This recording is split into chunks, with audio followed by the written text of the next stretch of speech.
Alright guys, here we are. Almost down to the end, or actually now we're at the end. The penultimate episode of Dexter New Blood, episode 9, the one right before the finale, and I gotta say, this is another great episode. Since this is the third one in a row, 7, 8, and 9, where I'm not going to say my predictions were correct, because I didn't really make predictions. I just kind of said my hopes are, and they all came to fruition. So I'm definitely digging this third act. The third act is definitely the best part of this season. I can't say that for every season that's come for Dexter, but it's really fixing to be a Clyde Phillips first 4 seasons quality season or series, depending on what they do. I do know that Clyde Phillips did say in a recent interview that the finale is his most favorite thing he's written, and it's apparently going to blow everyone's mind. Now, this episode it opens very differently. It was kind of like a welcome home, because it opens in Miami with the classic Dexter music, the Dexter voiceover. It's a flashback. Dexter is now explaining and helping Harrison understand his dark passenger and how he deals with it. And I like how they do it, because it shows him and Harrison sitting by the fireplace, but it will cut back to this certain murder that he did, which is a different one, not one we've seen before. A Wiggles the clown who likes kids a little too much. But it will kind of break the fourth wall. Like, when it's showing that story, it'll kind of show Dexter kind of looking at the camera and explaining it to the viewer as if we're Harrison. I thought that was interesting. Deb does appear in these memories or the showing of the story as well. But it shows him like how he vets, like we see him in his classic button-down shirt and khakis, how he looks around for evidence, and he finds the proof, and then it shows how he sets up the kill room and why he puts the trophies up to show what he did. But he leaves a little bit out, and that's a big part of this episode. Because, and I will say, this episode has the most of Deb that we've had in a while. The last 2 episodes, she's been in 1 or 2 quick scenes, which I've seen as a positive, because I didn't always like the way she showed up as much or how she did. Here, she's a bit more like the rest of the series, where she's doing that, intense Deb acting, but it makes sense here. And there's even a scene where Dexter, grabs her by the head and gets really intense with her as well. Because obviously he's having this inner struggle with, do I tell him everything or do I not? So eventually he leaves it at, I do what I have to do to get them to stop. And Harrison takes it as, he scares the shit out of him. That's how he leaves it for a while. This is certainly the best episode with Harrison so far. Him and Dexter really seem to have rekindled. We get a great scene where they're, exchanging gifts. And Dexter gets him a rifle, which sounds like a terrible idea. But he says he does it to help blend in, which I think that's the first clue we get that he's going to kind of take Harrison under his wing and really show him how to be as normal as him and help him blend in, which was the first thing Harry did with him. And there's this great moment where Harrison gives him a gift that he made, which was a drawing, a portrait of Deb, and you can tell it really hits Dexter. He loves it. But I would say this episode isn't as focused as the last one, but it's definitely intense, and you can definitely tell that they're really rushing to the finish line with this one. I can see why some people would be disappointed with this, because it does seem kind of fast and rushed, but without giving anything away right now, I think it was the perfect time. Now, obviously, like it showed in the promo, that Kurt is still kind of going around making, threats. Like he shows up at Angela's when Dexter and Harrison are over, which Angela's being kind of weird because even though she did kind of say we're breaking up when he gave her his story of why I'm now Jim Lindsay, but then she asked for his help with Iris, and they never talked about it. And Audrey and Harrison are getting closer, but they all exchange gifts, and Kurt comes over, and him and Dexter give kind of like a winking kind of threat, like peace be with you, and they shake hands, and he looks at Harrison, he's like, see you around, kiddo. Just that cocky threat that Kurt always has, but he plays everything close to the chest, which there is a reveal in this that they have not done throughout the entire season, and I think that helps go with just how close to the chest Kurt plays everything, and we don't get this reveal until but after that is pretty much like the final battle between Kurt and Dexter, which I'm gonna have to get into spoilers right away because there's not much I can say. I'm gonna have to get into spoilers, but this was a great episode. Deb was in it more, but I understand because I see the inner struggle Dexter would have. There's some great scenes with him and Harrison. Angela is looking deeper into this Bay Harbor Butcher thing, which some of it does seem kind of like she goes to the one lady who I guess like the vet or whoever, and she says, can you tell me who's bought ketamine in the last month? And she says, yeah, Jim bought some for his goat, which he does have a goat.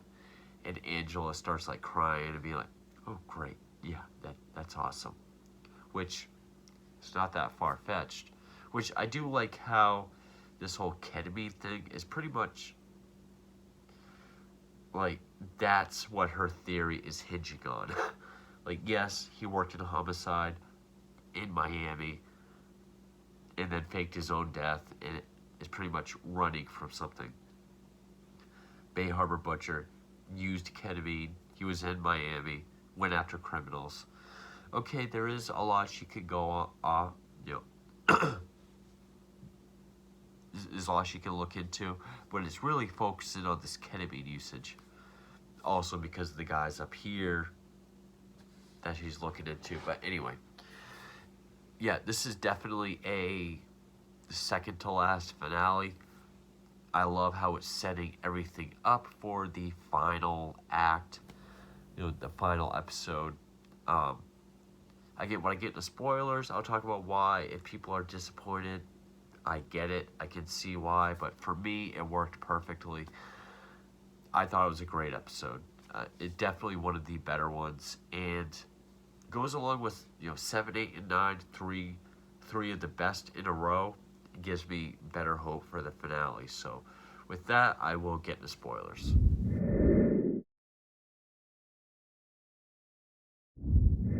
So I had to get into spoilers early because a lot of this episode is sort of the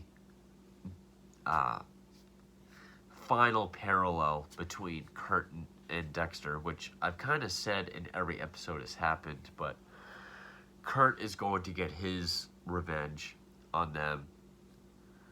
Well, because Harrison and Dexter, they're using the drone that Kurt gave Harrison to overlook his property to kind of see, like, where is he taking the girls? There's got to be something. And they find there's a vent, and that there's possibly an opening to, like, a fallout shelter. So they go there, but while they're there, Kurt shows up at their cabin with a huge gas truck. He douses it in gas, lights it up, and then he stands up on the truck, full kill gear with his rifle, looking at both doors, I guess waiting for them to come out just so he could shoot them.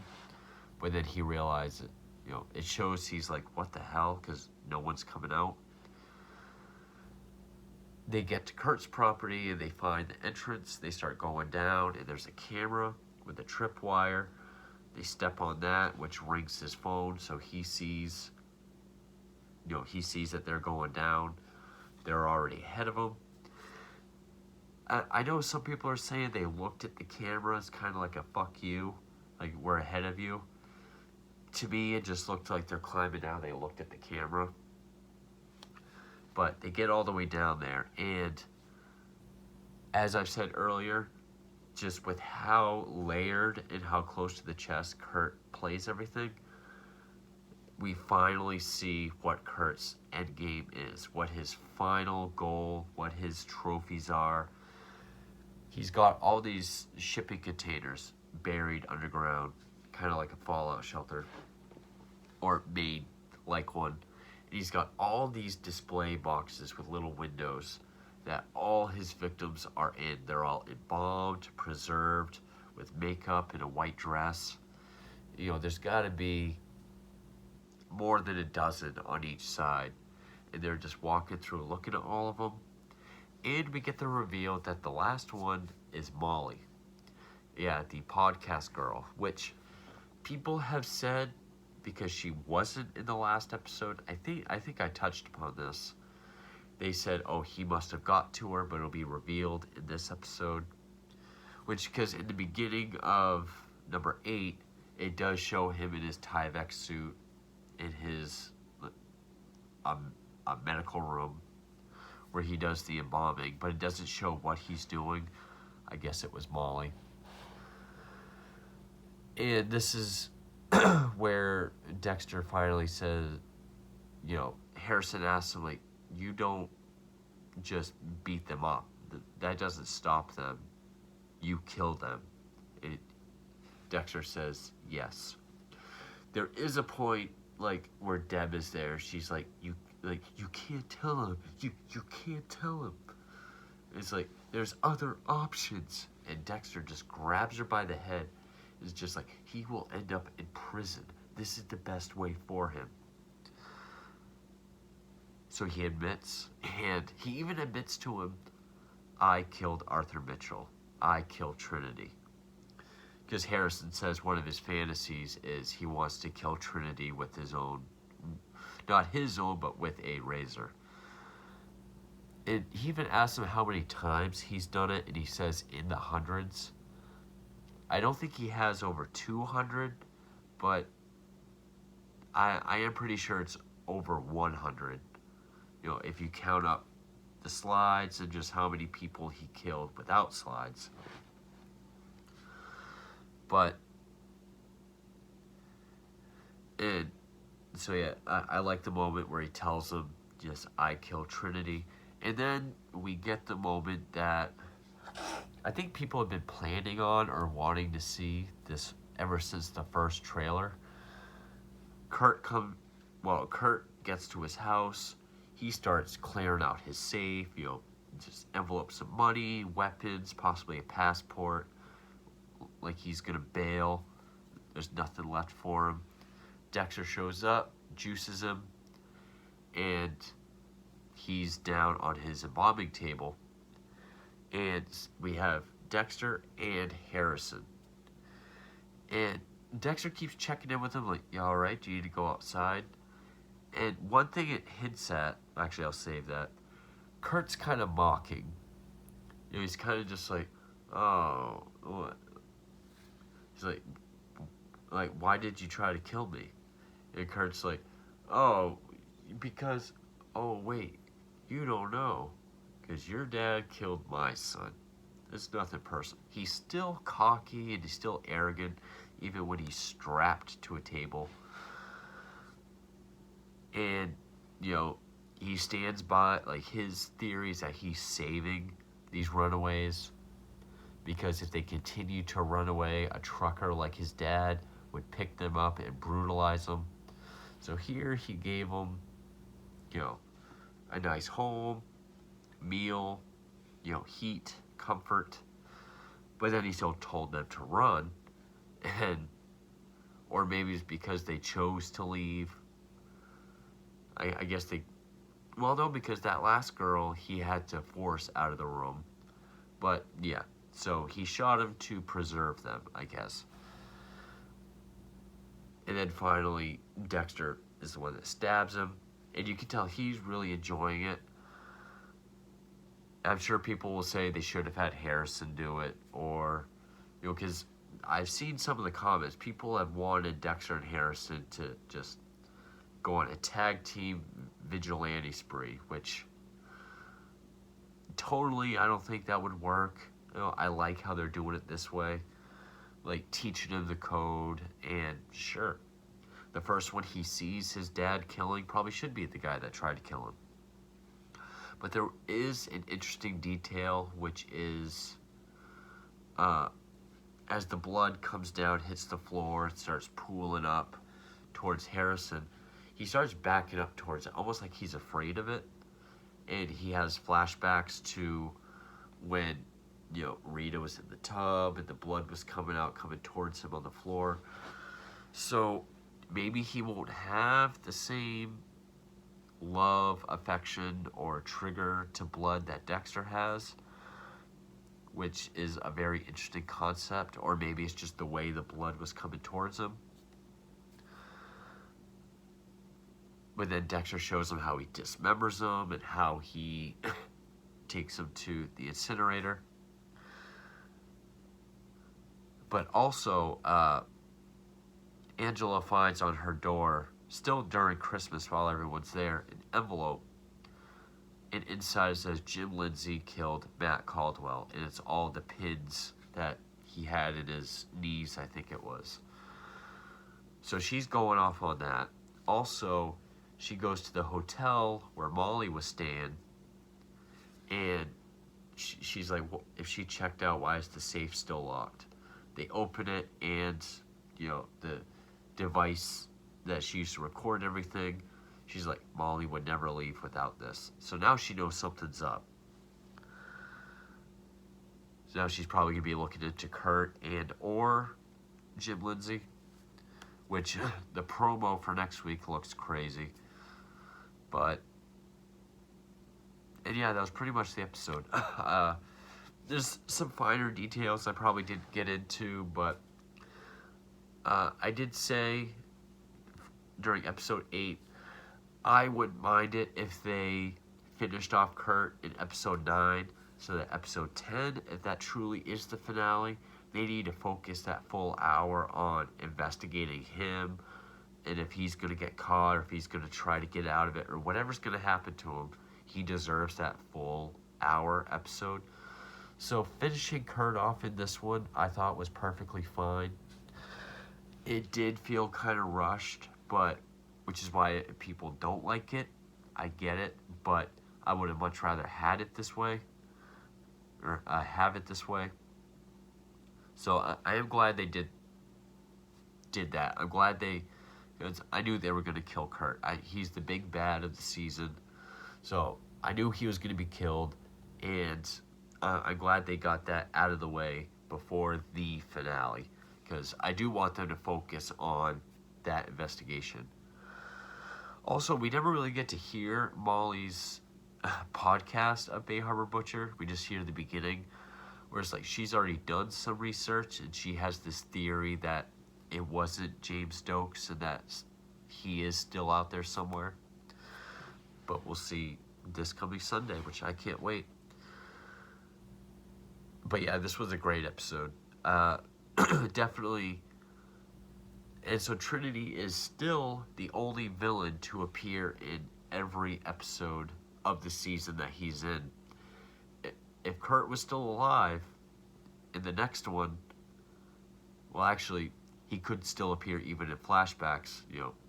He'd be credited with every episode,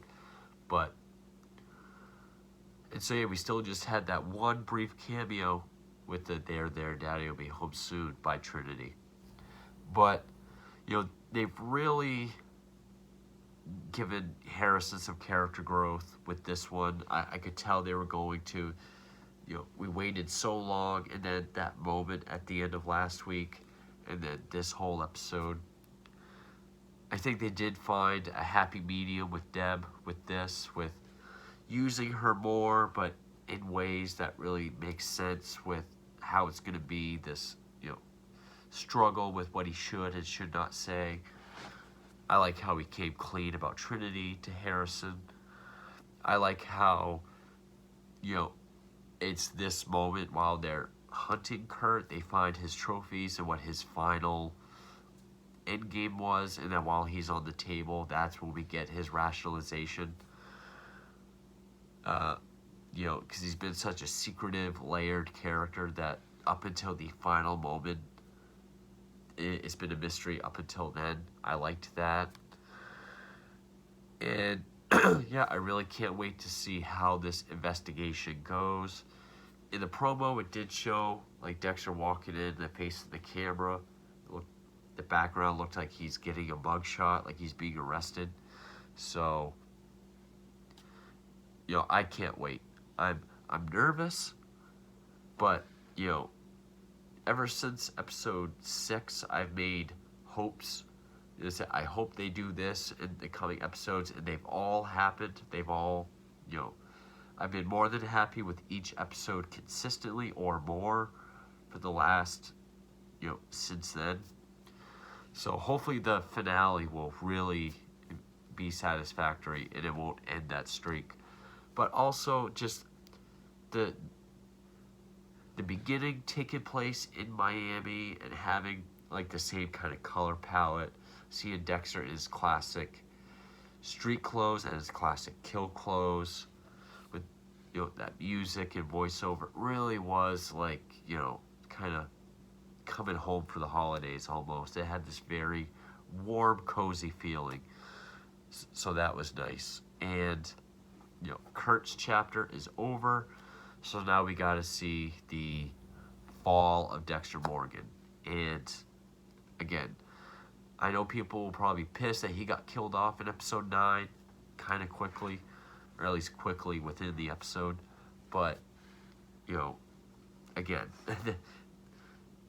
they brought the show back to do a proper finale, so they really got to get everything else out of the way so they can focus on him for that last hour, and I'm glad they went that direction. So can't wait till Sunday. I will do a review for the finale, and then I'll do a video on my thoughts of New Blood as a whole afterwards. So I hope you're all as excited as I am. A little bit nervous, but more so excited. So got one episode left, so stay tuned for that, and thank you for watching.